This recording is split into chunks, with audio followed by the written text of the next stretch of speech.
Jaran goyang adalah salah satu bagian dari sastra lisan yang berupa mantra-mantra berjenis pengasihan. Ini berkembang di masyarakat suku Osing di Banyuwangi, Jawa Timur. Tidak hanya berkembang di Jawa Timur, mantra ini juga terdapat di Jawa Barat. Nama lain dari jenis mantra ini adalah pengasihan dan pelet. Mantra ini erat kaitannya dengan ilmu gaib, metafisik, dan dunia paranormal. Suku Osing mempercayai adanya 4 ilmu, yakni ilmu merah, ilmu kuning, ilmu hitam, dan ilmu putih. Ilmu merah berkaitan dengan perasaan cinta, ilmu kuning mengenai jabatan, ilmu hitam untuk menyakiti, dan ilmu putih untuk menyembuhkan. Jaran goyang ini termasuk kategori ilmu merah, atau dikenal dengan nama santet. Santet merupakan akronim dari mesisan gantet, yang berarti sekalian bersatu, atau bisa juga mesisan bantet, atau sekalian rusak. Pengertian ini merujuk pada fungsi sosial mantra santet jaran goyang. Mantra ini bukanlah ilmu untuk menyakiti atau membunuh, melainkan untuk menyatukan dua orang agar bisa menikah atau memisahkan kedua orang yang mencintai agar bisa menikah dengan pasangan pilihan keluarganya. Ada mitos yang berkembang mengenai mantra jaran goyang. Ketika kerajaan Belambangan diambang kehancuran, rakyatnya terpisah-pisah. Agar keturunan tidak tercampur, mereka menikah dengan dasar kekerabatan. Namun, di antara mereka ada yang tidak mau dijodohkan atau tidak direstui keluarga. Mantra jaran goyang kemudian berfungsi untuk menyatukan mereka. Selain jaran goyang, ada beberapa mantra lain yang berkaitan dengan ilmu pengasihan, seperti kucing gorang dan kebu bodoh. Binatang liar yang menjadi binatang peliharaan seringkali digunakan sebagai nama-nama mantra ilmu merah yang berkaitan dengan asmara. Begitu juga dengan nama jaran goyang, yang diambil dari perilaku kuda yang sulit dijinakkan. Namun, jika sudah jinak, kuda dapat dikendalikan. Hal ini dianalogikan dengan perasaan cinta seseorang. Kata jaran goyang, jika diartikan secara langsung adalah kuda goyang. Korban terbanyak dari mantra jaran goyang ini adalah perempuan dibandingkan laki-laki. Nah, pada video kali ini, aku akan menceritakan kisah seorang pelaku yang menggunakan ajian pelet jaran goyang karena rasa sakit hatinya ketika sang pujaan hati menolaknya dan memilih menikah dengan pria lain. Sebelum lanjut ke ceritanya, jangan lupa pencet tombol subscribe-nya dan jangan lupa nyalakan lonceng notifikasinya ya Sobat Misteri. Kalau sudah, tanpa berlama-lama, yuk kita lanjut ke ceritanya.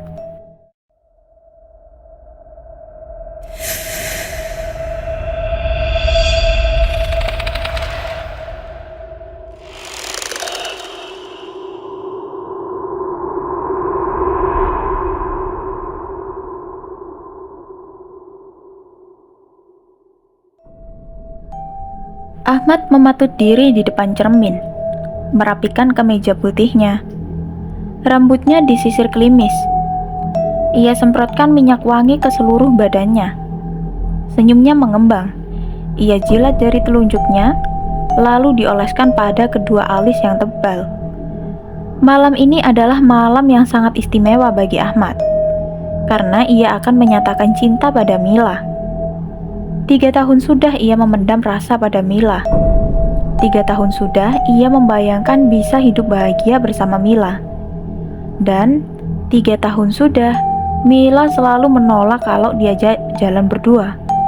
Tapi entah setan apa yang merasuki Mila.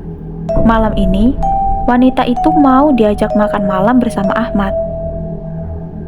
Kantor kurir adalah awal pertemuan Ahmad dengan Mila. Saat itu, Ahmad bekerja sebagai staf counter, sedangkan Mila jauh lebih tinggi jabatannya dari Ahmad. Mila bekerja sebagai operation manager yang kebetulan menjadi atasan Ahmad. Sikap Mila yang selalu baik pada siapapun membuat Ahmad jatuh cinta setengah mati padanya. Awal pertama Ahmad berhasil mendekati Mila sangat konyol. Ia sengaja mengempeskan ban mobil Mila agar Ahmad bisa memberikan tumpangan padanya. Padahal ya, si Ahmad ini sebagai staf biasa hanya membawa motor bebek yang kalau digas suara mesinnya seperti kakek yang batuk-batuk. Ya maklumlah, motor tua. Siasat Ahmad tidak berhasil begitu saja. Saat pertama ban mobil Mila ia kempeskan, Mila menolak tumpangan dari Ahmad. Ia lebih memilih naik ojek online. Tapi perjuangan tidak berakhir di situ. Besoknya dan besoknya lagi, sampai seminggu berturut-turut, Ahmad rajin mengempeskan ban mobil Mila. Sampai akhirnya, Mila mau naik tumpangan Ahmad. "Mbak Mila," Ahmad membuka obrolan sambil fokus mengendarai motornya. "Iya, Mat." Mila sibuk dengan smartphone-nya. "Boleh nggak aku panggil Mila saja?" Mila mengerutkan keningnya, lalu kembali ke layar smartphone. Boleh, jawab Mila singkat. "Boleh juga nggak aku follow sosial media kamu?" Mila mematikan layar smartphone dan memandangi Ahmad dari belakang. Keningnya berkerut. Dalam hatinya ia bergumam, "Ini orang kenapa sih?" "Boleh, tapi fokus aja dulu bawa motornya. Nanti kalau nabrak, kita nggak bisa saling follow di sosial media loh." Semakin berbunga-bunga saja hati Ahmad. "Siap, Mila." Tapi tiba-tiba, ia malah memberhentikan laju motor tuanya, mengeluarkan smartphone yang layarnya sudah retak, seperti di bawah habis Perang Dunia II. Mila heran, kenapa Ahmad berhenti. Ia mulai curiga kalau Ahmad akan merampoknya. Wah, atau jangan-jangan dia akan jadi korban pelecehan seksual. "Sebentar, Mil." Ahmad membuka sosial media miliknya. "Sudah aku follow ya." "Ya ampun, Mat. Kan bisa nanti kali," sergah Mila kesal. "Untuk urusan rasa, gak bisa dinanti-nanti, Mil." Mila semakin heran dengan kelakuan si Ahmad. Kini ia bergumam lagi dalam hatinya. Kampret banget nih orang. Aduh, kalau tahu begini mendingan gue jalan kaki. "Iya ya, udah aku follow ya." Mila menyodorkan smartphone-nya. Jelas smartphone mewah yang harganya di atas 10 juta. Dari situlah awal kedekatan Ahmad dan Mila. Sebenarnya Mila tidak mendekat, tapi Ahmad yang ngotot mengejar-ngejar Mila. Sekali dua kali, Mila balas chat dari Ahmad. Tapi semakin lama, chat Ahmad hanya centang biru. Bahkan pernah hanya centang satu. Taunya dia diblokir sama Mila. Ya wajar saja diblokir. Pendekatan Ahmad benar-benar seperti serangan Nazi kepada tentara Prancis tanpa ampun. Jam 2 pagi, di mana orang-orang sedang enak tidur, si Ahmad malah video call Mila. Soal bunga, Ahmad nomor 1. Meja kerja Mila sudah macam tubuh bunga saja. Setiap hari, Ahmad membeli bunga untuk Mila. Tindakan Ahmad tidak dapat dilarang oleh siapapun, termasuk yang punya mejanya. Mila sudah berkali-kali melarang lelaki itu agar berhenti memberikannya bunga. Tapi si Ahmad ini memang bebal. Cinta sudah membutakannya. Ia ingin menjadi lelaki yang romantis. Namun yang ada malah Mila tambah jijik padanya. Bukan hanya di kantor saja, Mila juga diteror di rumahnya. Sudah tidak terhitung berapa jumlah boneka dan bunga yang ia buang setiap harinya.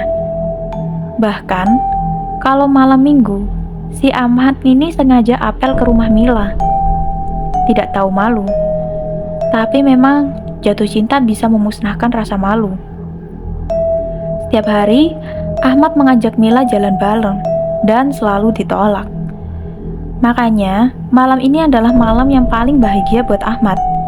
Karena akhirnya Mila mau diajak jalan bareng. Setelah mematut diri, ia mengunci pintu kamar, kemudian menyalakan mesin motor butut miliknya. Seketika asap kental keluar dari knalpot motornya, seperti seorang kakek yang terbatuk-batuk. Motor itu berjalan perlahan, meninggalkan asap yang memenuhi jalanan. Di restoran, Mila sudah lebih dulu datang. Ia duduk sambil memainkan smartphone, ditemani segelas jus mangga. Mila memang sosok wanita yang cantik dan sedap dipandang. Tubuhnya langsing, rambutnya tergerai indah sebahu, wajahnya oval, matanya sipit, dan ada lesung pipi di sebelah kanan. Kulitnya putih dan tubuhnya selalu harum parfum mahal. Selang beberapa saat, Ahmad datang sambil melambaikan tangan. "Mila!" Dari pintu masuk restoran, ia memanggil nama Mila dengan sangat keras, sehingga membuat para pengunjung melirik padanya. Mila menggelengkan kepala. Semakin kesal saja dia. "Maaf aku telat. Kamu udah nunggu lama?" "Lumayan," jawab Mila singkat dan ketus. Seorang pelayan mendekati mereka sambil membawa buku menu. "Ada yang dapat saya bantu, Pak?" tanya pelayan itu. Ahmad meraih buku menu dan langsung memesan sebuah steak dan jus lemon. "Kamu mau pesan apa, Mil?" "Enggak, kamu aja, Mat. Aku udah." Setelah pelayan itu pergi, Mila mulai membuka obrolan. "Jadi gini, Mat. Aku mau nikah. Jadi please jangan gangguin aku lagi ya." Ibarat kota Berlin yang dibom habis-habisan oleh tentara Uni Soviet, hati Ahmad hancur berantakan. Ahmad terdiam, tidak bisa menjawab apa-apa. Kedua matanya terbuka, tapi tatapannya mati. Dadanya sesak seperti baru saja ada duri yang ditelannya. "Please banget ya, Mat. Aku hargai perjuangan kamu selama ini. Tapi kali ini aku minta kamu berhenti. Masih banyak wanita yang lebih baik dari aku. Dan aku yakin kamu orang baik akan mendapatkan wanita baik juga." "Aku cinta kamu, Mil," ucap Ahmad. "Aku tahu, tapi aku nggak bisa. Jadi, mulai detik ini, jangan pernah ganggu aku lagi." Mila pamit begitu saja dari hadapan Ahmad yang tertunduk lesu. Sebuah stik dihidangkan di atas meja. Ahmad tidak memakannya. Selang beberapa menit setelah Mila pergi, Ahmad bangun dan berjalan ke kasir. Makanannya masih utuh. "Berapa, Mbak?" "Semuanya jadi 700.000 rupiah." Ahmad tertunduk lagi. Uangnya tidak cukup. "Aku ada uang 300.000. Boleh nggak aku ninggalin KTP dulu? Nanti besok aku bayar." Kasir itu memanggil atasannya dan menjelaskan permasalahan Ahmad. "Iya Pak, tinggalin aja KTP-nya," kata seorang lelaki sambil tersenyum ramah. Di jalan pulang, Ahmad melamun. Ia masih tidak menyangka kalau Mila akan secepat itu menikah. Ia bahkan tidak pernah tahu kalau Mila punya pacar. Motor bututnya melaju dengan kecepatan normal. Tapi tiba-tiba saja seekor kucing hitam melintas di hadapannya. Sontak saja, Ahmad terkejut dan membanting motornya ke arah kanan, lalu terjebur ke dalam sungai yang hitam, bau, dan kotor. Dengan panik, Ahmad berenang ke tepian, kemudian duduk di pinggir sungai yang bau itu. Ia mendongak ke langit sambil menangis. Nasibnya sudah jatuh ketimpa tangga. Ahmad kehilangan pekerjaannya. Ia dipecat lantaran tidak masuk kerja selama seminggu berturut-turut tanpa kabar. Ia mengurung diri di dalam kamar kosnya. Badannya semakin kurus, garis tulang rusuknya terlihat jelas. Setiap malam, ia begadang dan menangis sendiri di kamar mandi. Kamarnya berantakan. Foto-foto Mila masih menempel pada dinding kamarnya. Sprei kasur bergambarkan wajah Mila sudah tidak ia cuci selama seminggu, sehingga menimbulkan bau apek yang menjijikkan. Sarung bantal yang juga bergambar wajah Mila sudah penuh dengan garis-garis bekas ilernya. Kamarnya pengap, bau, dan remang. Bukan 1 atau 2 kali, Ahmad mencoba untuk bunuh diri. Tapi nyalinya belum sanggup melakukan itu. Selalu gagal dan selalu takut. Ia teringat hal-hal indah selama berjuang mendekati Mila. Ia juga teringat wajah cantiknya Mila. Kemudian ia menangis lagi. Ahmad duduk di tepi tempat tidurnya. Ia hanya mengenakan celana kolor. Badannya tidak terurus, kukunya hitam, rambutnya acak-acakan, bau keringat. Entah sudah berapa hari dia tidak mandi. Tiba-tiba handphonenya berbunyi. Sebuah telepon dari Tatang, sahabatnya. "Boy, masih galau lu?" "Iya, Tang." "Ya elah, udah sih, cari yang lain, masih banyak, Mat." "Gak tahu nih, perasaan gua ke dia dalam banget." "Lu mendingan pulang dulu, kita cari solusinya," saran Tatang. "Gua mau mati aja, Tang."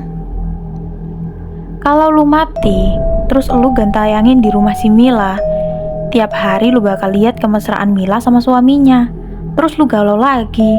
Lu mau jadi setan galau? Udah jadi setan, mana bisa bunuh diri lagi coba? Pasti lu bakalan kesiksa, bro." "Ya juga sih," timpal Ahmad dengan lesu. "Mendingan lu balik dulu aja. Udah lama juga lu gak pulang kampung." "Ya deh, besok gua balik. Lagian, gua udah gak ada punya kerjaan lagi di Jakarta." "Lu resign?" "Dipecat, Tang." "Kenapa?" "Gua bolos seminggu." "Ya elah, bego banget sih lu. Pasti gara-gara galau lu nih." "Iya." Besoknya, Ahmad berkemas. Mungkin saja ia tidak akan pernah datang lagi ke Jakarta. Ahmad harus menempuh perjalanan 5 jam menuju kampung halamannya. Secara tidak sengaja, di dalam bus, ia bersebelahan dengan seorang lelaki paruh baya yang mengenakan jaket hitam. Ia berdeham, lalu berbasa-basi kepada Ahmad. "Kamu kelihatannya sedang sedih kali, Nak." Tiba-tiba lelaki itu membuka obrolan. Ahmad menoleh sesaat. Ia tidak menjawab, hanya tersenyum tipis. Biasanya kalau anak muda sepertimu sedih kayak gini, ya pasti urusan cinta. Ahmad tetap terdiam. "Memang Mila itu wanita yang cantik," lanjut lelaki parubaya di sampingnya. Ahmad seketika terkejut bukan kepalang. Dari mana lelaki itu tahu tentang Mila? "Bapak tahu Mila dari mana?" Bus yang mereka tumpangi melintasi jalan yang rusak, sehingga bergoyang-goyang. Ahmad berpegangan ke kursi di depannya, sambil terus menatap lelaki misterius di sampingnya. "Begini, Abah punya pelet jitu, dan kalau kamu mau, silakan datang saja ke kampung Situ Gede. Abah tinggal di sana." Ahmad mengerutkan keningnya. "Panggil saja aku Abah Kuir." Abah Kuir memberhentikan laju bus. Ia sudah tiba di tujuannya. "Aku turun di sini." Abah belum jawab. "Dari mana Abah tahu tentang Mila?" "Bukan hanya sekedar tahu, tapi aku bisa membuatnya jatuh cinta kepadamu, Ahmad." Belum terjawab satu pertanyaan, kini Ahmad semakin dibuat kebingungan. Dari mana Abah Kuir tahu kalau namanya adalah Ahmad? "Jadi gitu, Tang." Ahmad menceritakan pertemuannya dengan Abah Kuir. "Sakti sekali Abah Kuir itu." Tatang berdecak kagum. "Apa gua datengin dia aja ya?" "Ya coba aja, siapa tahu ada solusinya." Tatang mencomot pisang goreng dan memakannya. Pagi ini Ahmad berkunjung ke rumah Tatang. Mereka duduk di atas bangku di beranda rumah Tatang. "Antar gua ya." "Kapan?" "Besok." "Kalau Abah Kuir ngasih lu ilmu pelet, emang lu mau?" tanya Tatang.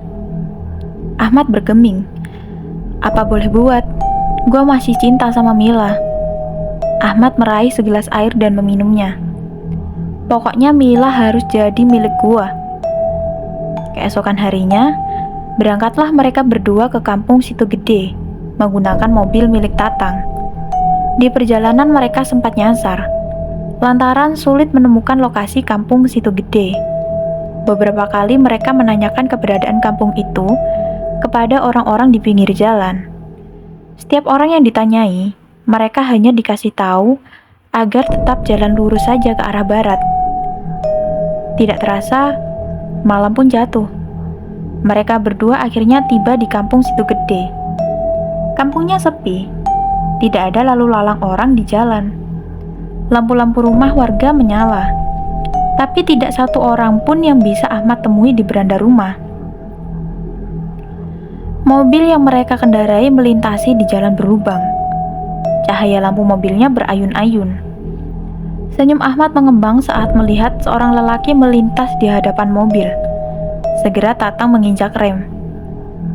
"Pak, maaf, mau tanya, rumahnya Abah Kuwir di mana ya?" "Oh, Abah Kuwir, itu di sana," kata lelaki kurus itu. Ia mengenakan kaos putih dengan sarung yang diselempangkan. "Oke, terima kasih banyak ya, Pak," kata Ahmad. Mereka melihat sebuah rumah panggung yang disinari lampu 5 watt. Seekor anjing yang sedang tertidur pulas di kolong rumah terbangun mendengar kedatangan mereka. Seketika anjing itu menggonggong lantaran bertemu dengan orang asing. Ahmad dan Tatang keluar dari mobil mereka, kemudian berjalan kaki menuju rumah Abah Kuwir. "Permisi, Bah." Ahmad mengetuk pintu. Tanpa diduga-duga, yang membukakan pintu adalah seorang wanita muda yang mengenakan baju kebaya. Rambutnya dikonde, tubuhnya gemulai, wajahnya cantik oriental seperti wajah wanita Korea. "Mohon maaf, malam-malam mengganggu. Kami mau tanya, apakah ini rumahnya Abah?" Tatang berpikir, mengingat-ingat nama orang sakti itu. "Kuwir, Mbak. Abah Kuwir," potong Ahmad. "Oh, Abah. Sebentar ya," kata wanita cantik itu. Ia kemudian masuk ke dalam sebuah kamar.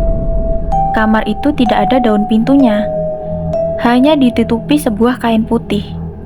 Sesaat kemudian, Abah Kuwir muncul dari dalam kamar. Ia melayangkan senyum pada Ahmad dan Tatang. "Walah, kamu yang di bus ya?" Abah Kuwir menyuruh mereka untuk masuk. Penampilan Abah Kuwir sangat sederhana. Ia mengenakan kaos partai yang sudah lusuh dan kain sarung yang ujungnya melinting saking usangnya. Ruang tamu Abah Kuwir kosong melompong. Tidak ada perabotan apapun. Ahmad hanya melihat sebuah golok yang berukuran sekitar 1 meter, dibungkus dengan kain putih terpajang pada dinding bilik. Abah Kuwir menggelar tikar pandan, kemudian menyuguhkan seteko air putih. "Jadi, maksud kedatangan saya ke sini..." Ahmad langsung ke topik pembicaraan. "Abah tahu." Lagi-lagi Abah Kuwir memotongnya. Ahmad kembali terkejut. "Teman kamu bisa tunggu di luar dulu saja," pinta Abah Kuwir. Tatang kemudian bangkit dan berjalan keluar. Sebelum beranjak, ia sempat berbisik kepada Ahmad. "Semangat, bro," bisiknya. Abah Kuwir lalu membuka tirai pintunya. Ahmad melihat isi kamar Abah Kuwir. Hanya ada sebuah meja kecil dengan tumpukan kembang 7 warna di atasnya. Abah Kuwir duduk sila. Ia bergumam membaca mantra-mantra pemanggil jin. Sesaat kemudian, ia keluar dari kamarnya, menyerahkan secari kertas dan sebotol kecil air putih. "Ini ajian jaran goyang. Kau harus bertapa di air terjun Panggelangan selama 4 hari tanpa makan dan minum. Selama bertapa, akan banyak jin yang mengganggumu. Kalau kau berhasil, maka Mila akan jatuh cinta padamu. Tapi kalau kau gagal, kau akan jadi orang gila selamanya." Ahmad tertunduk antara mau dan tidak mau. namun cinta sudah membutakannya. Nanti kalau bertapamu berhasil, akan ada jin yang memberitahu harus diapakan sebotol air ini. Baik, Bah, saya terima ajian ini. Selama bertapa, bacalah mantra jaran goyang ini. Abah Kuwir menunjuk secari kertas. Terbata-bata Ahmad membacanya. Akhirnya, Ahmad menerima ajian jaran goyang itu.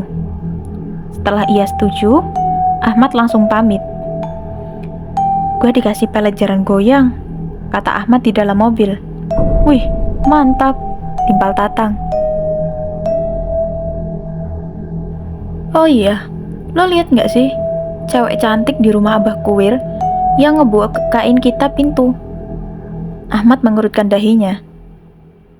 Iya anjir, kemana cewek itu ya? Tadi pas tirai pintunya dibuka, gue nggak lihat siapa-siapa di kamar Abah Kuwir. Padahal jelas-jelas kita lihat cewek itu masuk ke dalam kamar. Serius lu, Mat? Iya, anjir merinding gua. Tatang mengusap pundaknya. Air terjun Panggelangan adalah sebuah tempat yang dianjurkan Abah Kuwir untuk Ahmad bertapa ilmu jaran goyang. Lokasi air terjun Panggelangan sangat jauh terisolasi dari jangkauan manusia. Sebenarnya, dari segi wilayah, air terjun Panggelangan masih bagian dari kampung Situgede. Namun karena jaraknya yang jauh, membuat warga kampung tidak mau mengunjungi air terjun itu. Terlebih, banyak mitos yang beredar kalau air terjun Panggelangan sangat angker. Di sana ada kerajaan jin, buaya putih, harimau besar, dan ular berkepala manusia. Setelah mendapat informasi dari warga kampung Situgede, Ahmad minta diantar Tatang menuju air terjun Panggelangan. Tapi Tatang hanya sanggup mengantarnya sampai Sungai Ciliman saja, karena jaraknya yang sangat jauh. Sudah beberapa kali Tatang membujuk temannya agar membatalkan niatnya untuk bertapa di air terjun, karena hal itu sangat berbahaya. Namun Ahmad tetap bersikeras untuk bertapa demi Mila. Gue cuma bisa nganterin elu sampai sini, Mat. Tatang menyentuh pundak Ahmad. Gak apa-apa, Tang. Thanks banget ya, udah mau nemenin gua. Lu udah bawa 10 power bank kan? Tanya Tatang. Udah, Tang. Ingat ya, kalau ada apa-apa, lu langsung telepon gua. Nanti gua bawa orang buat bantu lu. Sip, Tang. Mereka berpisah. Ahmad menggendong tas ransel yang berisi jas hujan, pisau, power bank, beberapa pasang pakaian, dan senter. Ahmad menyusuri Sungai Ciliman yang airnya jernih. Sejauh mata memandang, di sekelilingnya hanya ada hamparan sawah dan saung-saung milik petani. Sepatu yang ia gunakan penuh oleh bercak lumpur karena medan yang ia tempuh becek. Kata warga, Ahmad harus menyusuri Sungai Ciliman sampai ke hulu. Dan satu lagi, kata warga kampung, kalau di perjalanan ada yang manggil atau ngikutin dari belakang, jangan pernah nengok. Kalau Ahmad nengok, dia bisa mati.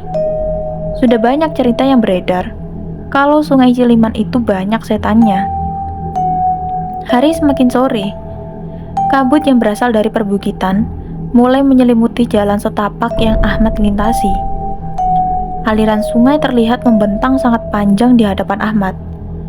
Ia berhenti, merogoh senter di tas hitamnya.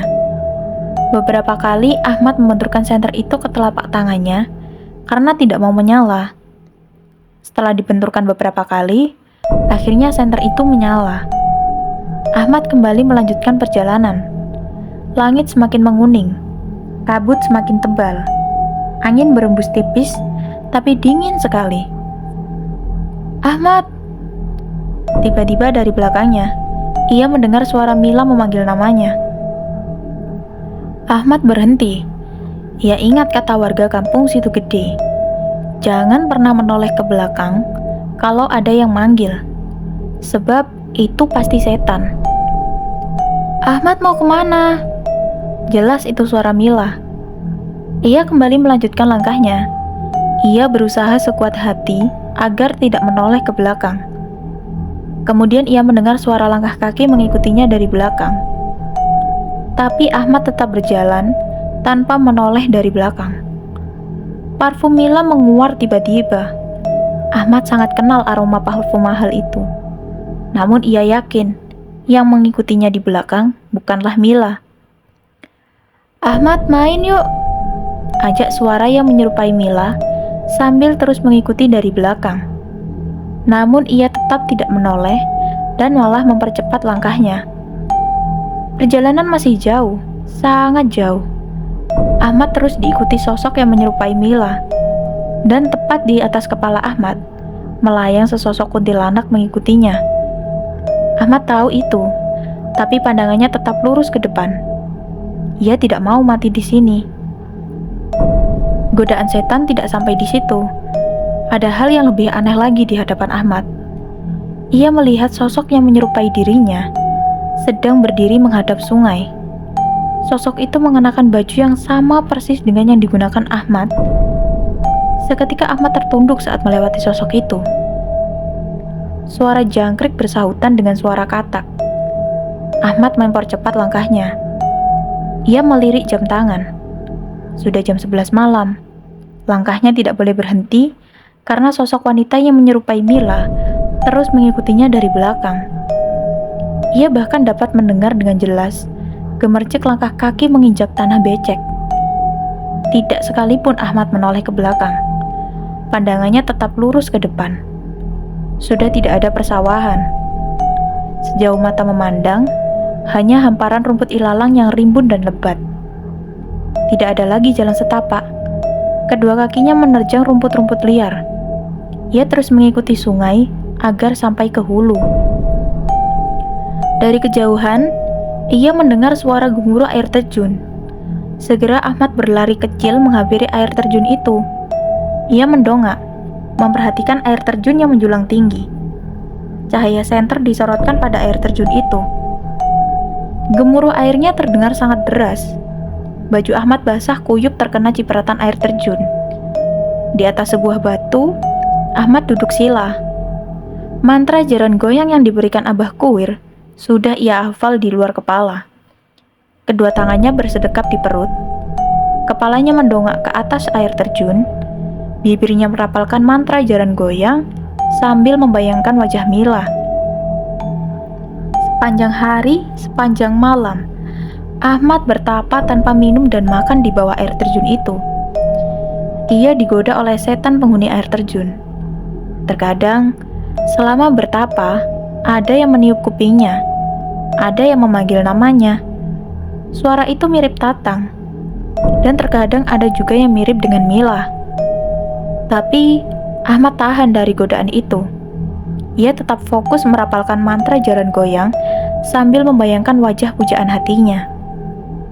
Hingga tepat di hari terakhir Ahmad bertapa, ia membuka matanya.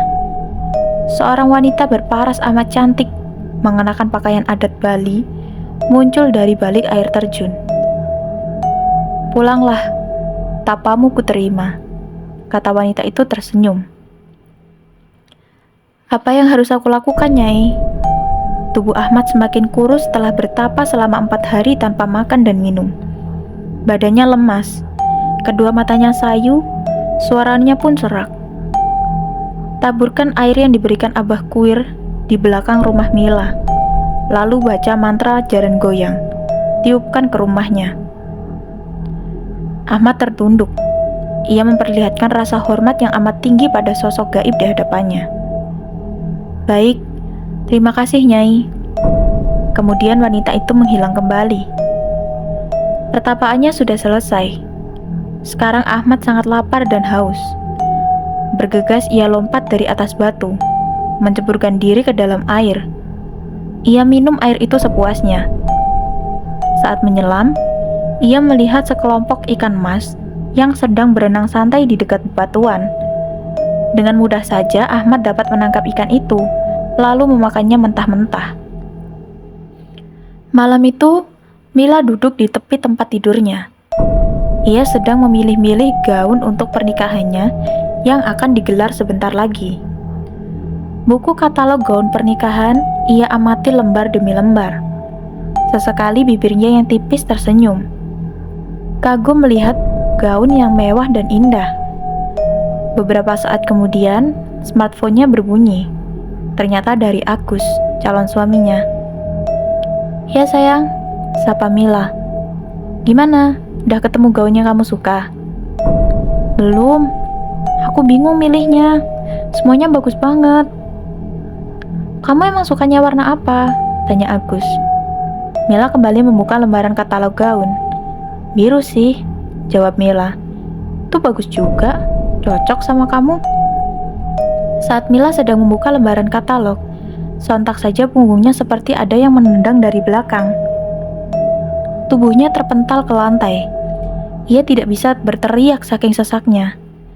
Hantaman dari punggungnya sangat terasa sampai ke dada. Ia tidak tahu apa yang terjadi kepadanya. Ingin ia berteriak meminta tolong, tapi lidahnya keluh. Tidak sepatah kata pun dapat ia ucapkan. Sementara itu, di belakang rumah Mila, Ahmad sudah menaburkan air pemberian Abah Kuir.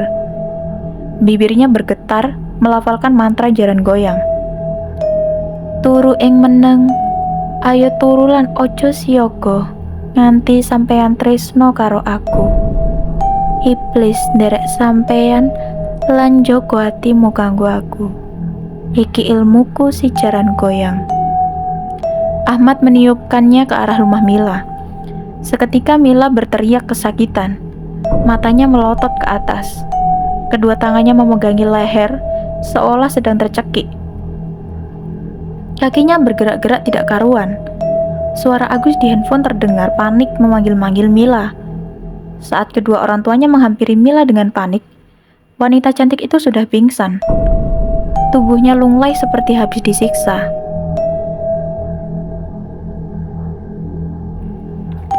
Semenjak kejadian aneh beberapa hari lalu, sikap Mila berubah. Ia menjadi sangat pendiam, sering melamun sendiri, dan jarang mau makan. Kedua orang tuanya sudah membawa Mila ke dokter. Tapi setelah diperiksa, Mila dalam keadaan baik-baik saja. Dokter hanya memberinya vitamin penambah nafsu makan. Kepada ibunya, Mila bercerita kalau ia pernah bermimpi didatangi perempuan cantik berpakaian adat Bali. Mila dibawa oleh perempuan itu ke sebuah air terjun yang sangat tinggi. Kemudian disuguhkan berbagai macam makanan enak. Wanita itu sangat ramah dan murah senyum. Bukan hanya sekali, mimpi itu datang dalam tidur Mila. Sudah 3 kali Mila bermimpi hal yang sama. Setiap menjelang maghrib, tubuh Mila mendadak panas dingin. Wajahnya pucat, keringat bercucuran dari tubuhnya. Setiap tidur, ia juga sering mengigau. Pernah suatu ketika ibunya mendengar Mila mengigau dengan memanggil-manggil nama Ahmad. Bila sudah seperti itu, Satirah, ibunya Mila, pasti membangunkan anaknya. Sekitar jam 2 pagi, Satirah terbangun karena mendengar suara Mila sedang bernyanyi. Ia membangunkan suaminya. Sayangnya, lelaki itu susah sekali dibangunkan. Beranjaklah Satirah dari tempat tidurnya dan berjalan menuju kamar Mila. Pintu kamar Mila tidak dikunci, bahkan terbuka sedikit, sehingga Satirah bisa mengintip dari celah pintu. Satirah melihat Mila sedang duduk menghadap ke jendela. Juga ada seorang wanita berpakaian adat Bali sedang menyisiri rambut Mila. Satirah terkejut melihatnya. Ia menutup mulut dengan telapak tangan, kemudian berlari kembali ke kamarnya untuk membangunkan suaminya. Pah, bangun pah!" Ia menguncangkan tubuh suaminya. Masih dalam keadaan mengantuk, Parman, suami Satirah, bangun sambil memisingkan mata. "Ada apa sih, Mah? Ada orang asing di kamar Mila." "Hah? Jangan-jangan maling?" Parman terkejut mendengar perkataan istrinya. "Gak tahu, Pak. Tapi ini perempuan. Pakai kebaya gitu. Lagi nyisirin rambut anak kita." Perlahan, mereka berdua menuju kamar Mila. Tapi saat mereka cek, pintu kamar Mila terkunci. Tidak ada lagi suara Mila bernyanyi. Karena penasaran, Parman mengetuk pintu kamar anaknya. "Mila, nak," panggil Parman. "Iya, Pak," jawabnya dari dalam kamar. Suaranya parau, terdengar seperti masih mengantuk. Pintu kamar dibuka perlahan. Muncullah Mila dengan wajah kantuk dan rambut acak-acakan seperti bangun tidur. Parman dan Satira masuk ke dalam kamar, memeriksa seluruh ruangan, termasuk kolong ranjang dan lemari pakaian. Tapi, tidak ada siapa-siapa di dalam kamar Mila. "Tadi mamahmu ngeliat ada perempuan asing di kamarmu," jelas Parman. "Iya, nak. Tadi ada perempuan lagi nyisirin rambut kamu." "Nggak ada kok, Mah. Mila dari tadi tidur." "Kamu salah lihat kali, Mah." "Ya sudah, tidur lagi aja, nak," kata Parman. Satira bingung, padahal ia melihat sendiri dengan jelas kalau ada perempuan di dalam kamar Mila. Beberapa hari kemudian, pernikahan Mila digelar. Sebuah hotel mewah di kawasan Jakarta Selatan menjadi tempat resepsi pernikahan Mila. Dekorasi ballroom sangat indah dan megah bernuansa adat Jawa. Tamu berpakaian batik memadati ruangan. Tidak sabar ingin menyaksikan ijab kabul dari mempelai pria. Wedding orchestra sudah siap menyanyikan lagu-lagu romantis pernikahan. Cahaya lampu gemerlap menghiasi ruangan. Juga bunga warna-warni ditata rapi menghiasi panggung pengantin. Pernikahan yang sangat mewah dan megah itu menghabiskan biaya ratusan juta. Maklum, Agus adalah seorang pengusaha sukses. Jadi dia ingin pesta pernikahannya dihelat semegah mungkin. Musik orkestra dimainkan. Suara saksofon melengking-lengking terdengar.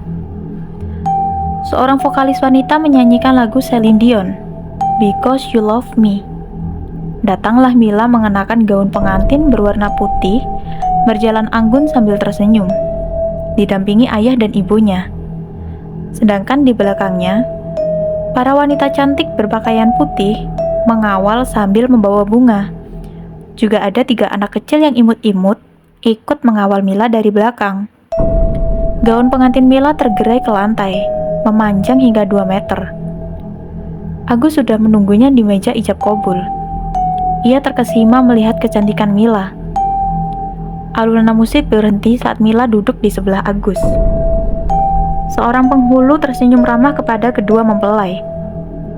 Penghulu bertanya pada bapaknya Mila, apakah bersedia kalau ia diwakilkan untuk menikahkan Mila? Parman mengangguk. "Sudah siap, nak Agus?" "Iya, Pak." Sebuah mikrofon didekatkan ke penghulu. Tangan Agus dijabat erat. "Wahai Agus bin Darmain, aku nikahkan dan kawinkan engkau kepada Mila binti Parman dengan mas kawin 30 gram emas dan seperangkat alat sholat dibayar tunai. Saya terima nikah dan kawinnya Mila binti Parman dengan mas kawin." "Ah!" Tiba-tiba Mila berteriak kencang. Suasana berubah mencekam. Kedua tangannya memegangi kepala. Bola matanya putih semua. Semua orang dalam ruangan panik melihat Mila mengamuk. Gaun pengantinnya acak-acakan, make up-nya pudar. 2 orang memegangi lengan Mila, tapi semuanya terpental. Entah apa yang terjadi. Tiba-tiba saja, tubuh Mila sangat kuat dan tidak bisa ditahan oleh siapapun. Ia bahkan menyerang penghulu, hingga pipi penghulu berdarah karena dicakar kuku Mila. "Batalkan pernikahan ini!" teriak Mila sambil terus mencakar wajah penghulu. Ia meraih sebuah vas bunga dan membenturkannya tepat di kepala penghulu. Darah segar seketika mengucur dari kepalanya. Semua orang berteriak panik, lalu berhambur keluar ruangan. Bapak penghulu terkapar pingsan akibat benturan itu. Mila mendongak lalu menuju ke atas. Tepat di ujung ruangan, terlihat sesosok wanita melayang di atas sambil tersenyum ke arah Mila. Wanita itu mengenakan pakaian adat Bali. Semua orang ketakutan melihat penampakan sosok makhluk itu di siang bolong. Pernikahan yang tadinya khidmat, kini berubah mencekam. Semua tamu kabur ketakutan. Sementara penghulu terkapar berlumur darah. Setelah mengamuk, Mila dibawa ke rumah sakit. Selama 3 hari, ia tidak sadarkan diri. Ketika sadar, ia bersikeras ingin pernikahannya dibatalkan. Alasannya sederhana, ia tidak lagi mencintai Agus. Walau pihak keluarga sudah membujuk Mila habis-habisan, tapi keputusan Mila sudah bulat kalau ia tak mau pernikahannya dilanjutkan. Semenjak kejadian mencekam di acara pernikahannya, Mila jatuh sakit. Sudah 2 minggu ia dirawat. Badannya semakin kurus. Ia bahkan tidak bisa bangun dari tempat tidurnya. Di minggu ketiga Mila sakit, ia mengigau dengan memanggil-manggil nama Ahmad. Saat bangun, Mila menangis, ingin dijenguk oleh lelaki bernama Ahmad. Kedua orang tuanya bingung, lantaran tidak tahu siapa lelaki itu. Mila minta diambilkan smartphone-nya. Kemudian dia mengirim direct message pada Ahmad, mengabarkan kalau dia sedang sakit. Di kampung, Ahmad sedang bersantai sambil memakan pisang goreng hangat di beranda rumahnya. Seekor burung kacer yang dipajang di depan rumahnya berkicau merdu. Sesekali Ahmad bersiul menimpali kicauan burungnya. Asiah, ibunya Ahmad, muncul dari dalam rumah sambil membawa sebotol air dingin dan menyuguhkannya pada Ahmad. Kalau kamu di rumah terus, ibu nyaman nak. Jadi ada yang nemenin setiap hari. Bapak kan udah nggak ada, dan kamu anak ibu satu-satunya. Saran ibu sih, cari kerjaan di kampung saja. Asiah duduk di samping Ahmad. Aku kerja apa ya, Bu? Bertani saja, nak. Sawah dan ladang warisan mendiang bapakmu kan banyak. Selama ini yang ngurus orang lain saja. Barangkali kalau kamu yang urus, hasilnya akan lebih bagus. Ahmad mengangguk. Ia meraih smartphone-nya, iseng saja membuka sosial media. Sontak kedua matanya membelalak. Hatinya sangat bahagia karena mendapat pesan dari Mila. Aku nggak jadi bertani, Bu. Kenapa? Aku mau kawin saja. Ahmad memeluk ibunya sambil bersorak bahagia. Besok aku ke Jakarta. Ngapain? Jenguk calon istriku. Walah, kamu gak pernah cerita ke ibu kalau punya pacar? Doakan ya, Bu. Wajah Ahmad berbinar sambil memegangi kedua tangan ibunya. Besoknya, pagi sekali, Ahmad berangkat dari rumahnya. Ia tidak sabar ingin bertemu dengan Mila. Ilmu jaran goyang memang sangat ampuh. Ahmad tidak menyangka kalau Mila mengirim pesan padanya. Seperti biasa, Ahmad membawa bunga yang ia petik sendiri dari kebunnya. Berharap kali ini Mila mau menerima bunga itu dengan senang hati. Sesampainya di rumah sakit, Mila sangat bahagia melihat kedatangan Ahmad. Seperti anak kecil yang baru dibelikan mainan kesayangan, bunga yang dibawa Ahmad diterima dengan baik oleh Mila. Bahkan bunga itu tidak lepas dari pelukannya. Tatapan Mila pada Ahmad sekarang berubah menjadi tatapan kasmaran. Ahmad gugup dibuatnya. Mila tidak mau ditinggal. Ia meminta Ahmad menemaninya sampai sembuh. Lebih gila lagi, tiba-tiba Mila melontarkan perkataan yang mengejutkan. Kalau aku udah sembuh, nikahin aku ya. Bapak dan Ibu Mila terkejut. Parman curiga kalau anaknya kena pelet. Maka ia meminta Ahmad untuk bicara empat mata di luar. Bajingan, kau apakan anakku, hah? Parman menggenggam kerah baju Ahmad. Tidak aku apa-apakan, Pak.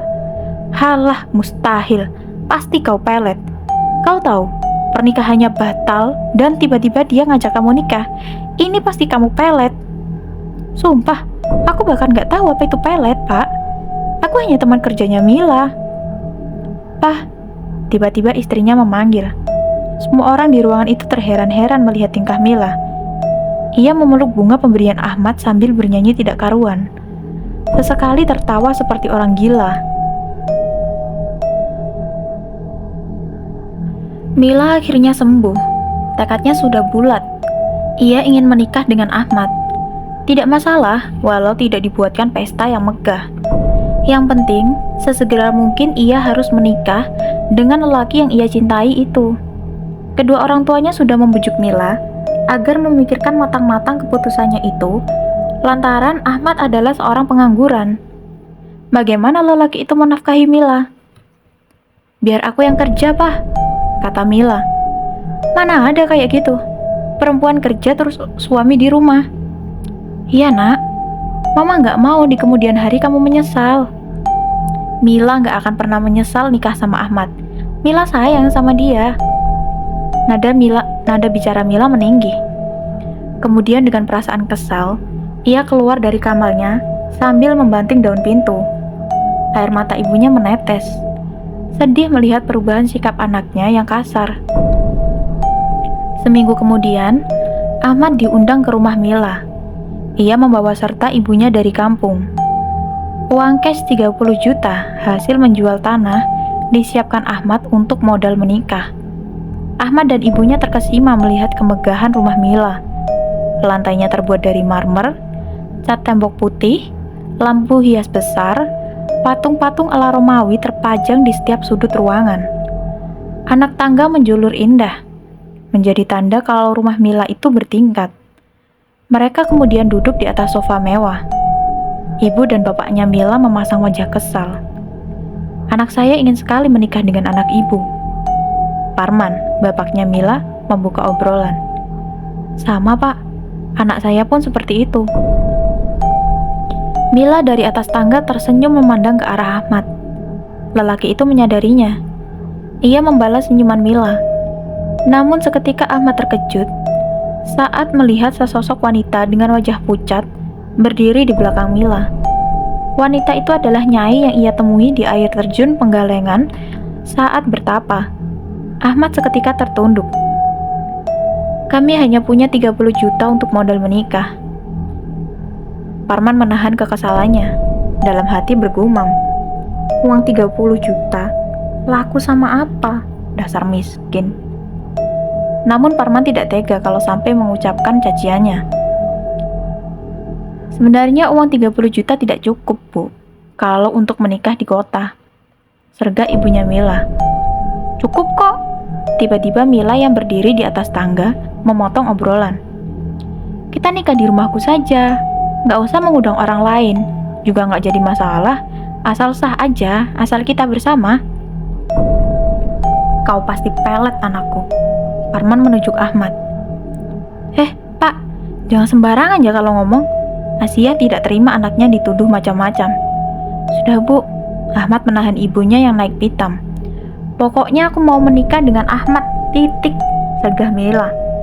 Saat mereka sedang berdebat, tiba-tiba saja seekor kucing hitam muncul dari atas anak tangga.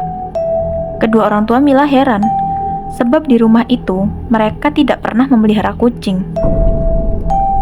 Kucingku Blacky, sini Blacky ke ibu." Mila menggendong kucing hitam itu sambil mengelus-elus bulunya. "Sejak kapan kamu bawa kucing ke rumah ini, Mila?" tanya Parman. Mila tidak menjawab. Ia malah menimang-nimang kucing dalam pelukannya dengan penuh kasih sayang. "Blacky lapar?" "Lapar, sayang. Yuk makan yuk." Mila beranjak ke dapur sambil menggendong kucingnya. Kedua orang tuanya menggelengkan kepala. Mereka lelah dengan sikap Mila yang semakin hari semakin aneh. Tidak ada pesta meriah. Pernikahan Mila digelar di dalam rumah secara tertutup. Hanya ada penghulu, kedua mempelai, orang tua mempelai, dan beberapa orang saksi. Setelah ijab kabul selesai, Mila minta pisah rumah dengan orang tuanya. Ia minta kunci villa yang ada di Bogor. Awalnya, kedua orang tua Mila tidak setuju. Tapi Mila tetap keras kepala ingin pisah rumah. Ia ingin hidup bebas bersama suaminya. Setelah memohon berkali-kali, akhirnya Parman memberikan kunci villa itu. 3 hari kemudian, Mila mengemas barang-barangnya. Ia juga membawa serta kucing hitam kesayangannya. Sungguh aneh, tidak ada raut kesedihan di wajah Mila. saat hendak berpisah dengan kedua orang tuanya yang selama ini membesarkannya. Berbeda dengan ibunya yang sedari tadi sudah menangis terseduh-seduh sebab akan melepas anak satu-satunya. "Setiap bulan kami pasti pulang, Mah," kata Ahmad. Satirah mengangguk. Besar harapannya. Semoga pernikahan anaknya itu bahagia. Untuk jaga-jaga, Satirah memberikan sebuah kartu ATM yang berisi 20 juta rupiah supaya anaknya tidak sengsara di bawah Ahmad. Mengingat Ahmad masih menganggur. Mereka berdua diantar sopir pribadi keluarga Mila ke Bogor. Mobil yang ditumpangi Ahmad dan Mila menempuh 2 jam perjalanan dari Jakarta. Di sepanjang jalan, Mila sibuk memberi pakan kucing kesayangannya. Dulu sebelum terkena pelet jaran goyang, Mila bukan pecinta kucing. Ia bahkan jijik kalau melihat kucing, dan sekarang entah dari mana kucing hitam didapatkannya. Mila malah menjadi penggemar kucing. Tepat samping Mila, Ahmad memandangi istrinya itu. Ia tidak mengira kalau jaran goyang sangat ampuh membuat Mila jatuh cinta setengah mati padanya. Dulu, ia hanya bisa berandai-andai menjadi suami Mila. Namun sekarang, mimpinya menjadi nyata. Perempuan yang sangat ia cintai sudah menjadi istri sahnya.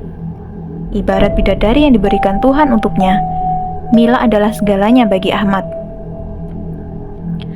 Mereka akhirnya tiba di sebuah villa.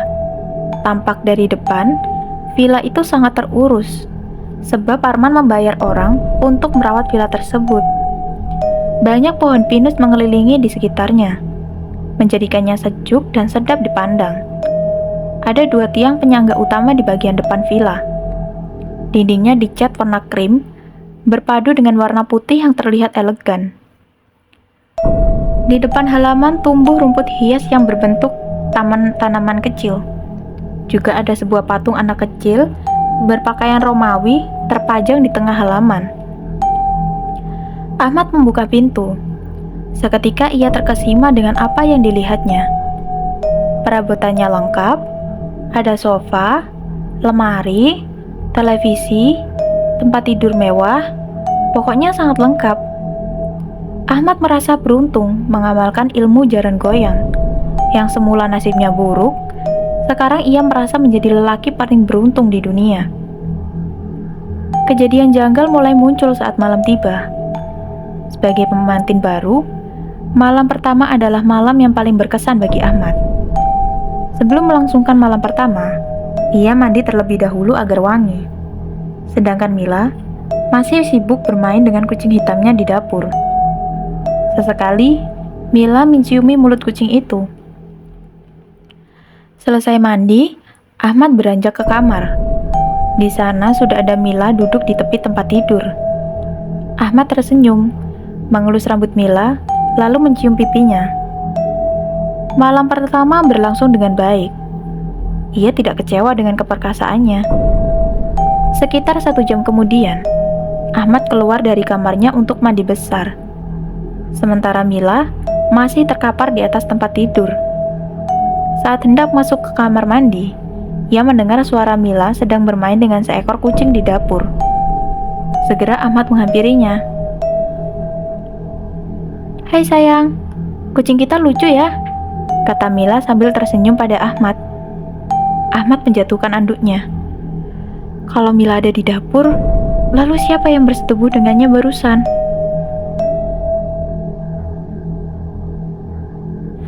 Ahmad tidak mau memperpanjang keanehan yang ia alami kemarin, sebab tidak mau membuat istrinya takut.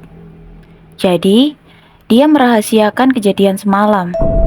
Kali ini, dia mencoba untuk lebih hati-hati, selalu memastikan kalau yang sedang bersamanya adalah benar-benar Mila, bukan setan. Dari pagi, Mila sibuk memasak sayur, goreng tempe, dan semur daging sapi. Ahmad mendekati Mila, lalu memeluknya dari belakang sambil mengecup pipi kanannya. Sesaat kemudian, terdengar seseorang mengetuk pintu. "Tuh, ada tamu," ujar Mila. Bergegas Ahmad membukakan pintu.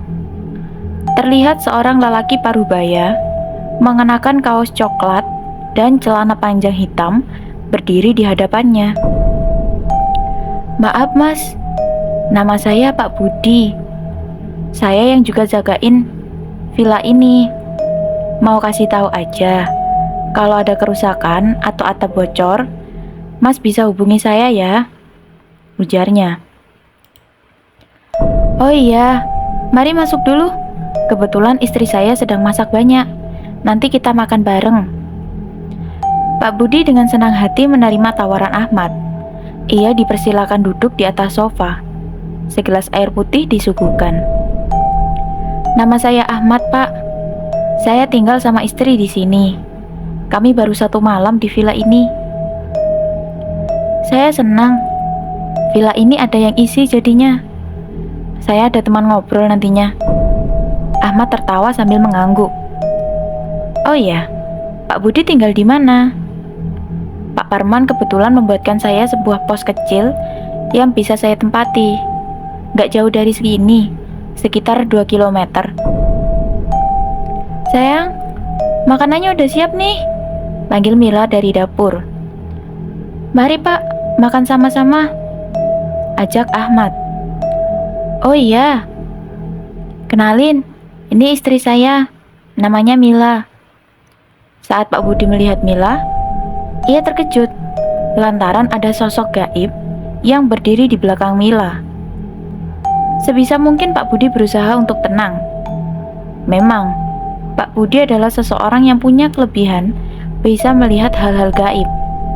Dan sekarang, ia melihatnya di belakang Mila. Sosok perempuan mengenakan kebaya dan berwajah pucat.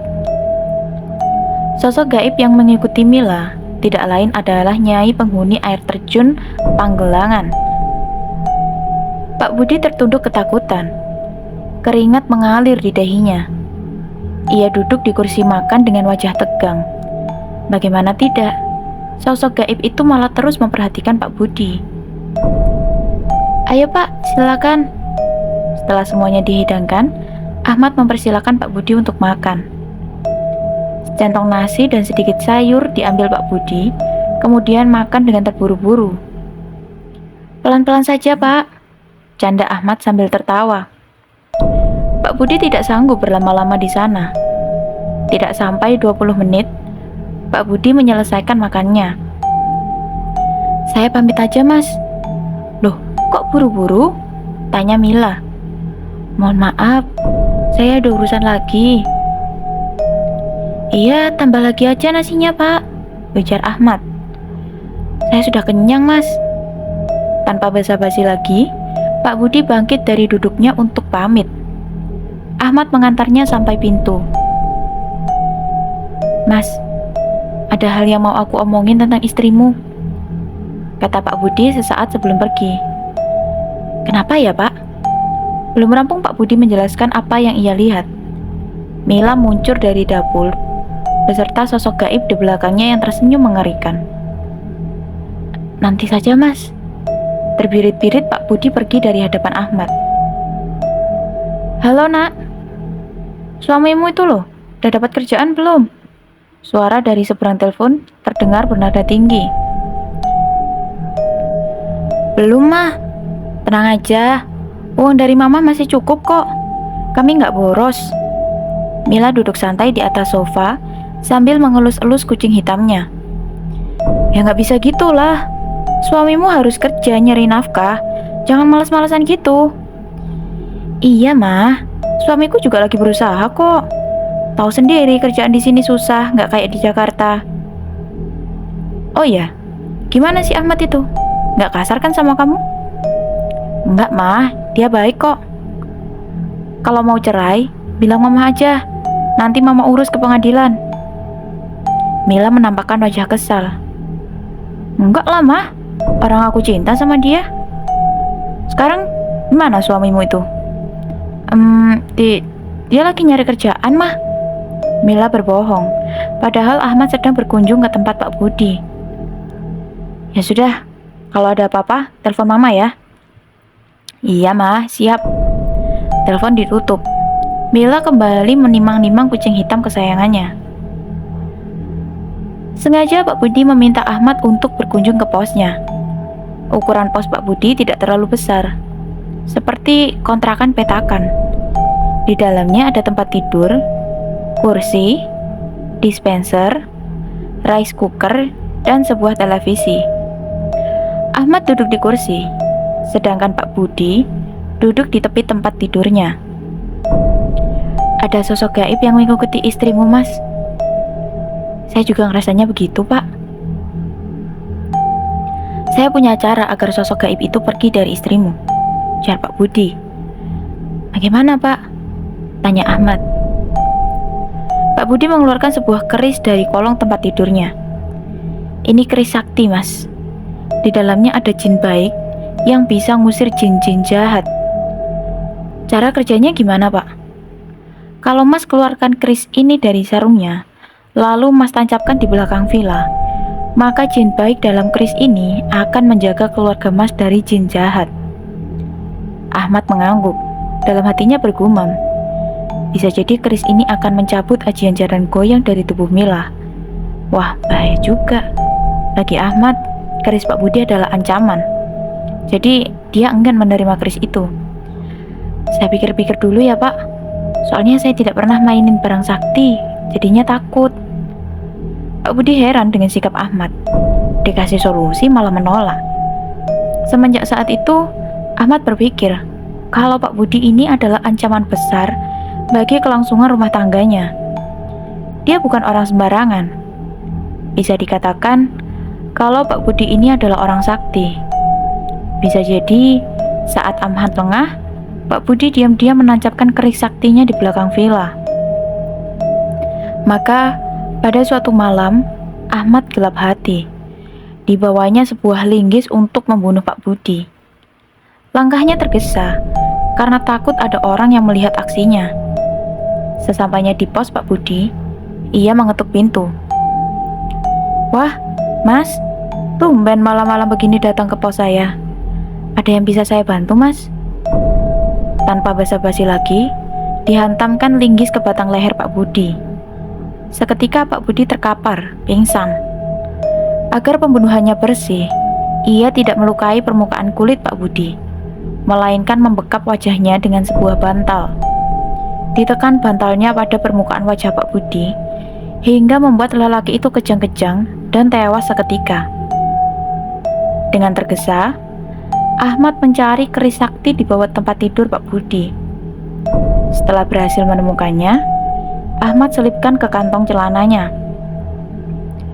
Yang dilakukan Ahmad berikutnya adalah melenyapkan jasadnya agar tidak ada seorang pun yang tahu kalau Pak Budi dibunuh. Sebuah lubang sudah disiapkan Ahmad untuk mengubur jasad. Lubang yang ia gali tidak jauh dari vilanya. Setelah selesai mengubur jasad, Ahmad berusaha meratakan permukaan tanahnya, kemudian melapisinya dengan rerumputan. Lokasi lubang yang Ahmad gali juga jarang sekali dikunjungi orang. Dalam sebulan, Ahmad yakin rumput-rumput itu akan tumbuh subur, menimbun jasad Pak Budi. Setelah semuanya dikerjakan dengan apik, Ahmad merasa lega. Sekarang tidak ada lagi ancaman bagi keberlangsungan rumah tangganya bersama Mila. Perihal keris sakti, Ahmad akan menjaganya agar tidak ada seorang pun yang bisa menggunakan keris itu. Sepulangnya dari mengubur jasad Pak Budi, dari luar rumah, tepatnya dari pantulan tirai jendela, Ahmad melihat Mila sedang berjumpa dengan seorang lelaki yang tak dikenalnya. Mereka berdua terlihat sangat mesra. Dengan amarah yang berapi-api, Ahmad menendang pintu yang kebetulan tidak dikunci. Namun tidak ada siapa-siapa di ruang tamu. Mila juga sedang tidur dengan pulas di atas tempat tidur. Semenjak saat itu, kejadian demi kejadian aneh mulai menghantui Ahmad. Seperti ada yang mengikuti Mila dan Ahmad. Ahmad yakin makhluk gaib itu lebih dari satu. Mila juga semakin hari tingkahnya semakin aneh, seperti ada yang mengendalikannya. Akhir-akhir ini, Mila selalu sibuk dengan kucing hitamnya. Bahkan perlakuan Mila kepada kucingnya bukan lagi seperti majikan dan hewan peliharaan. Sekarang terlihat seperti sepasang kekasih. Selalu dicumbu berlebihan, digendong kemana-mana. Sekalipun ke kamar mandi, Mila pasti membawa serta kucingnya. "Kamu kenapa sih ngurusin kucing melulu?" Ahmad tiba-tiba naik pitam. Ia marah karena tidak ada makanan di dapur. Mila tidak masak. Seharian hanya main dengan kucing hitamnya. Sayang. Mila tidak mempedulikan kemarahan Ahmad. Masih selonjoran santai di atas sofa sambil memeluk kucing hitamnya. "Mila, kamu dengar nggak sih?" Tetap tidak ada respon. Jengkel, Ahmad menarik paksa kucing hitam dari pelukan Mila, lalu membantingnya ke dinding. Panik, kucing hitam itu berlari ke dapur. Kamu kenapa sih? Gak bisa banget lihat orang bahagia." Mila melawan. Ia berdiri di hadapan Ahmad. "Aku suami kamu ya, Mila. Dari kemarin aku perhatiin kamu main kucing terus. Kamu sampai lupa masak. Mana kucingnya? Aku bunuh sekalian." "Jangan sayang, kumohon jangan. Aku sayang banget sama kucing itu." Mila menangis sambil memegangi lengan kanan Ahmad. Baru pertama kali Ahmad melihat istrinya menangis. Luluh juga hatinya. Ia tidak tega. Segera Ahmad meminta maaf sambil mengecup kening istrinya yang masih menangis terseduh-seduh. Yang terjadi di hari selanjutnya sangat di luar nalar Ahmad. Tengah malam ia terbangun karena mendengar suara erangan dari dapur seperti sedang bersetubuh. Pelan-pelan Ahmad mengintipnya. Sesosok makhluk gaib berbulu hitam dengan ekor panjang menjulur ke lantai sedang menyetubuhi istrinya. Ternyata kucing hitam yang selama ini menemani Mila adalah jelmaan jin jahat yang tidak lain adalah anak buahnya, Nyai penghuni air terjun Panggelangan. Dengan amarah yang meletup-letup, Ahmad mengambil keris sakti yang ia sembunyikan di lemari, kemudian menghantamkannya ke tubuh makhluk gaib tersebut. Seketika makhluk gaib tersebut menghilang. Mila terkapar tidak berdaya di atas lantai. Hari demi hari berlalu. Mila semakin aneh, apalagi semenjak kucing hitam kesayangannya hilang. Dia seperti orang gila, sudah tidak mau urus suami, tak pernah masak lagi. Jangankan masak, rumah saja kalau bukan Ahmad yang bersih-bersih, maka sudah terbengkalai. Makin hari Ahmad makin khawatir melihat keadaan Mila. Ia tidak bisa lagi diajak bicara, menjadi pendiam dan terkadang marah-marah sendiri. Terkadang tertawa sendiri. Ia sering memanggil-manggil kucing hitamnya yang hilang entah kemana.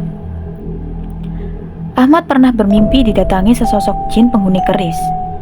Jin itu mengatakan kalau nyawa Mila dalam bahaya. Ilmu jaran goyang harus segera dicabut dari dalam tubuh Mila. Setelah memantapkan niat, Ahmad akhirnya menancapkan keris di belakang villa. Seketika saja, jerit terdengar dari kamar. Mila terlihat kesakitan sebab ilmu jaran goyang akan keluar dari dalam tubuhnya. Ahmad berdiri di mulut pintu kamar, memperhatikan Mila yang sedang menjerit-jerit kesakitan. Andai setelah jaran goyang dicabut, kemudian Mila tidak lagi mencintainya, ia sudah siap. Sudah tidak tahan Ahmad melihat penderitaan Mila selama ini. Ada rasa sesal dalam hatinya. Tapi, semua sudah terlanjur terjadi. Yang harus diketahui dari ilmu pelet adalah soal tumbal. Bila seseorang menggunakan ilmu pelet, itu artinya dia melakukan perjanjian dengan setan. Jaran goyang tidak cukup ditukar dengan hanya bertapa. Ilmu jaran goyang adalah milik setan dan pasti meminta imbalan nyawa. Sialnya, hal itulah yang tidak disampaikan Abah Kuwir pada Ahmad. Ada yang ditutup-tutupi oleh Abah Kuwir. Seharusnya, tidak sepantasnya Ahmad percaya pada orang yang baru dikenalnya di pus. Apalagi menawarkan ajaran setan yang bisa berujung tragis. Tanpa Ahmad ketahui, sebenarnya Abah Kuwir sedang dalam proses menyempurnakan ilmu hitamnya. Guru besarnya adalah setan yang tinggal di Gunung Kawi, sebuah gunung tempat pesugihan dan ilmu kebatinan. Syarat terakhir yang harus Abah Kuir lakukan adalah mencari murid yang ingin mempelajari ilmu jaran goyang.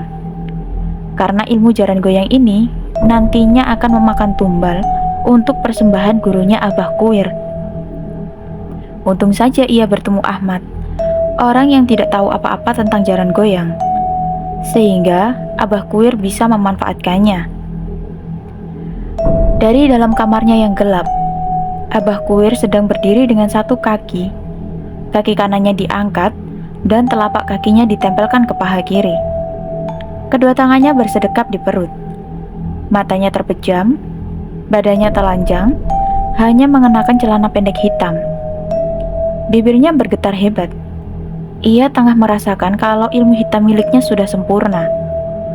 Abah Kuir senang saat mendengar bisikan jin memberitahunya kalau ruh Mila sudah dibawa ke Gunung Kawi. Tiba-tiba saja, lampu villa mati. Kebetulan malam itu Ahmad sedang mandi. Segera ia membersihkan busa dari badannya, meraih anduk, dan menyalakan senter smartphone. Sudah hampir 1 bulan Ahmad tinggal di villa milik keluarga Mila. Baru kali ini kejadian mati lampu. "Sayang," berjalan Ahmad dengan perlahan menuju kamar. "Mila." Pintu kamar tidak dikunci, sehingga Ahmad dapat dengan mudah membukanya. Engsel pintu mengeluarkan suara ngilu. Ahmad sempat menutup telinga kirinya. Ia selalu lupa untuk meminyaki engsel pintu. Tepat di depan lemari pakaian, Mila sedang berdiri membelakangi Ahmad. Ia tertunduk. Cahaya senter smartphone menyinari punggung Mila. "Sayang," Ahmad tegang. Mila sama sekali tidak menjawab, masih mematung membelakangi Ahmad. Saat Ahmad menyentuh pundaknya, tiba-tiba saja pakaian Mila berjatuhan. Badannya hilang seketika entah kemana. Rupanya kekuatan keris sakti tidak bisa mengalahkan kesaktian jaran goyang. Ilmu hitam itu tetap meminta tumbal. Memang sudah semestinya. Barang siapa yang meminta bantuan setan, maka akan terjerumus pada kesesatan dan penyesalan. Dan sekarang, jasad wanita pujaan Ahmad hilang seketika. Ia kebingungan. Dicabut saja keris di belakang vilanya, lalu memukul-mukulkan keris sakti ke dinding kamar, berharap Mila bisa kembali lagi. Tapi semua nihil.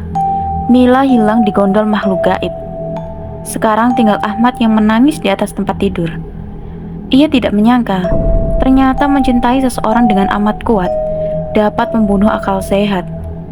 Menyesal sekali Ahmad menggunakan jaran goyang. Ya, Abah Kuir. Ahmad harus menemui lelaki tua yang mengajari jaran goyang. Pikir Ahmad, dialah satu-satunya lelaki yang bisa memberikannya petunjuk. Ahmad berani melakukan apapun demi menyelamatkan Mila. Smartphone Mila berdering. "Iya, Mah." Ahmad mencoba untuk tenang. "Mila mana?" "Oh, dia udah tidur, Mah. Coba bangunkan, Mama mau ngomong." "Duh, kasihan, Mah. Saya nggak tega kalau ngebanguninnya. Kayaknya dia kelelahan." "Oh, ya sudah. Besok pagi, Mama akan telepon lagi. Mama kangen sama Mila." "Ya, Mah. Nanti Ahmad sampaikan ke Mila." Jantung Ahmad berdebar hebat. Tidak terbayang, kalau sampai ibunya Mila tahu bahwa Mila hilang, Ahmad pasti dituntut. Malam itu juga, Ahmad harus mendatangi Abah Kuir untuk minta petunjuk tentang keberadaan Mila.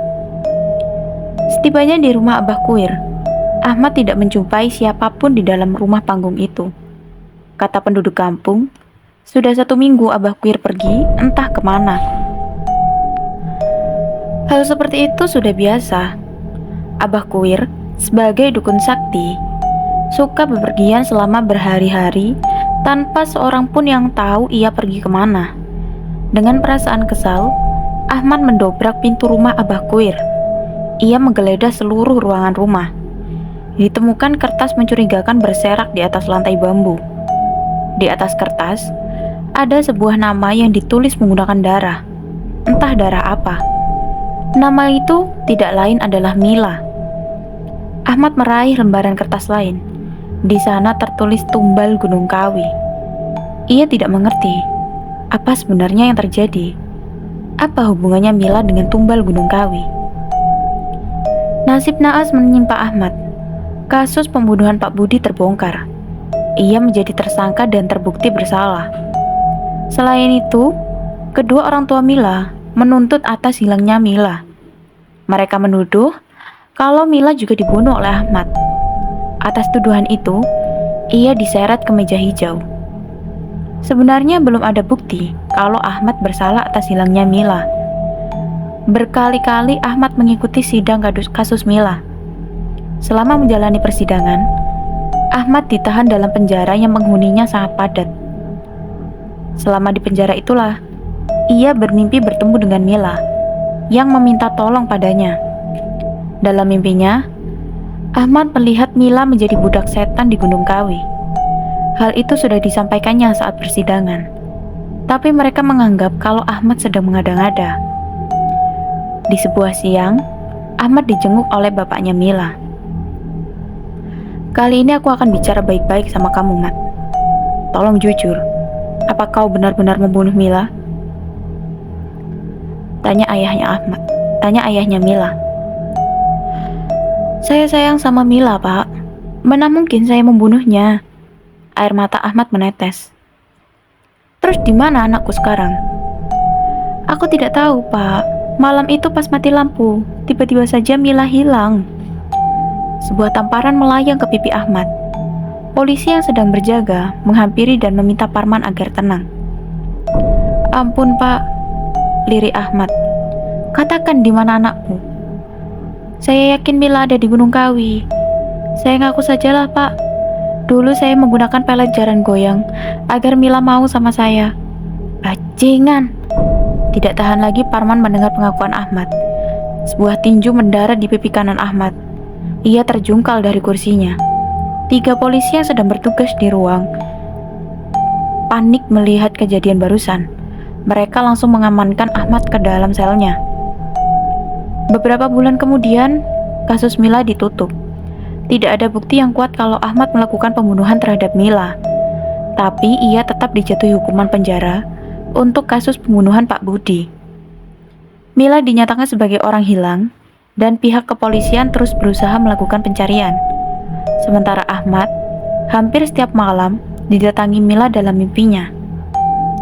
Istrinya itu terus-terusan meminta tolong agar dibebaskan dari perbudakan setan Gunung Kawi. Cerita ini selesai. Cerita ini menggambarkan bahaya dan dampak negatif dari memanfaatkan ilmu hitam seperti pelet untuk mencapai keinginan yang egois. Meskipun pada awalnya Ahmad berhasil mendapatkan apa yang ia inginkan, kesenangan itu tidak bertahan lama dan berubah menjadi bencana. Ilmu hitam yang membawa kutukan dan penderitaan, baik bagi yang meminta maupun yang menjadi korbannya. Tidak ada kemenangan yang bisa dicapai dengan jalan yang sesat. Cinta sejati tidak bisa dipaksakan. Ketulusan dan keikhlasan adalah pondasi dari hubungan yang baik.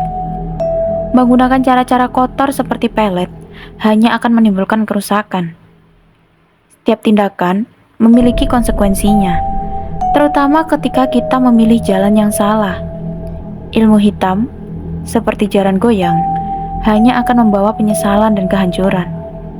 Jangan pernah meminta bantuan kepada kekuatan gaib untuk mendapatkan apa yang diinginkan. Jalan pintas yang melibatkan hal-hal mistis dan hitam akan selalu menuntut balasan yang lebih besar dari apa yang bisa dibayangkan. Penting untuk menerima takdir dan menyerahkan segala sesuatu kepada Yang Maha Kuasa. Karena setiap tindakan manusia yang menyalahi aturannya hanya akan membawa keburukan. Terima kasih telah menyimak kisah ini di Jejak Misteri. Sampai jumpa di cerita misteri berikutnya. Tetap bersama Jejak Misteri dan selalu ingat bahwa tidak semua yang tidak terlihat berarti tidak ada. Jangan lupa tinggalkan jejak dengan klik tombol subscribe-nya Nyalakan lonceng notifikasinya biar kalian gak ketinggalan video baru dari aku. Jangan lupa juga klik like dan share video ini kalau kalian suka. See you next video ya. Bye-bye.